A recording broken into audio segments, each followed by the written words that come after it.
So now we go up to the start for the heat of the Princess Elizabeth Challenge Cup between Norwich School and Radley College in the red and white on the right of our picture here.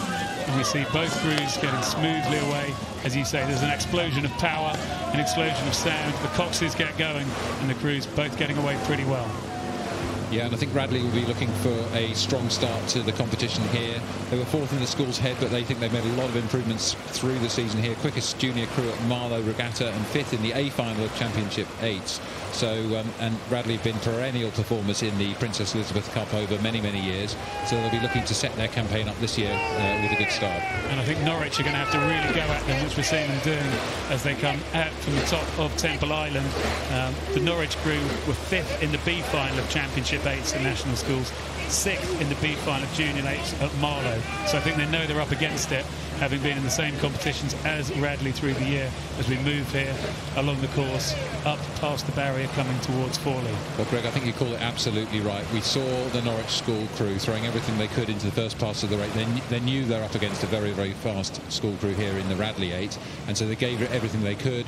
But as you would hope if you were in the Radley boat, the form you've had, the blistering pace you've demonstrated at Marlow is something that's allowed them to get into a comfortable position now. And I guess what they'll be thinking about now is just getting over the nerves, shaking things down and making sure that they're drilled well, rowing together, and get down the rest of the course efficiently, no mistakes. But also, everyone in that Radley boat will just be keeping their eyes open for Norwich in case they're to kind of come back having had that powerful start and then probably a bit of a struggle as they lose the connection with Radley. Yeah, it's one of those difficult things, isn't it? If you are in control of a Henley race, then you want to save some energy for the next day, but you don't want to do it badly, you don't want to do it uncomfortably. And it's one of those things coaches are always a bit loath to tell you, what are we going to do if we're winning? That's right, absolutely right. And I think something that comes with experience is how you ensure that you have a good row and think about setting yourself up for the next day without totally taking yourself out of the moment and risking a moment of inattention. Because in these 8s races, you know, things can change incredibly fast and you've always got to be paying attention. But I think this Radley crew is looking pretty strong. Some big guys in the middle of the boat there. You can see Luke Miles, 103 kilos, Great Britain representative last year in the coupe, where he won a gold medal in the 8. That's a powerful guy in the middle of the boat for you. Well, they're a strong crew, as you say. They're in the bottom of the top half of the group of the draw, a selected crew. So they'll be pleased to have got their campaign underway, and like you say, well drilled and enjoying their day on the Henley course here. Norwich School, have to say, absolutely still going for it, but there's a smoothness about that Radley crew. Yeah, there really is, isn't there? And I think you could also see here the difference between sort of putting yourself under real pressure to try to get back on terms with somebody who's an indeterminate distance in front, and then the joy of sitting a couple of lengths up now on your opposition, being able to think about quality of rowing, relaxation, and really just getting that first round under your belt is something that every crew likes to do. Yeah, they certainly do, and we can see the crew here still up at 37 strokes a minute, still giving it all they can to try and stay in the hunt, but unfortunately you can just see there's not quite the same smoothness and power as there is from the Radley crew. I think it's good credit to Norwich for being here and being there on their game in the first round here at Henley.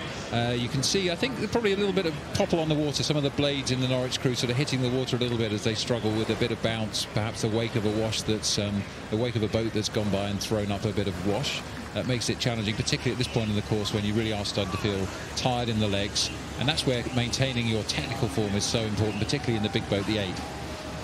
You're absolutely right. And for those who've rowed on the course and those who haven't, you'll see the course is protected by the wooden booms, which are in place to try to minimise any wash and weight coming from those pleasure boats and other boats moving around.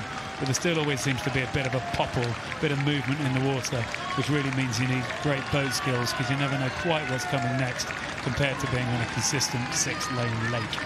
Yeah, and one of the tricky things I think in an 8 is you've got lots of people, and if you move slightly differently, it throws the balance off. You want the boat to be sitting flat and balanced so that you can row your best like you might do on an ergometer, a rowing machine in the gym. But of course the platform's not flat and balanced. If somebody swings forward a bit faster than you, if somebody lets the blade out of the water at a bit of a different time, then that causes a judder.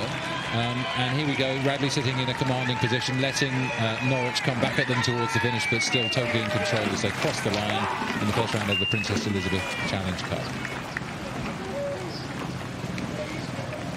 So we see them come across the line, and there'll be confirmation that that was a solid win for the Radley crew in the Prince Elizabeth Cup against Norwich School.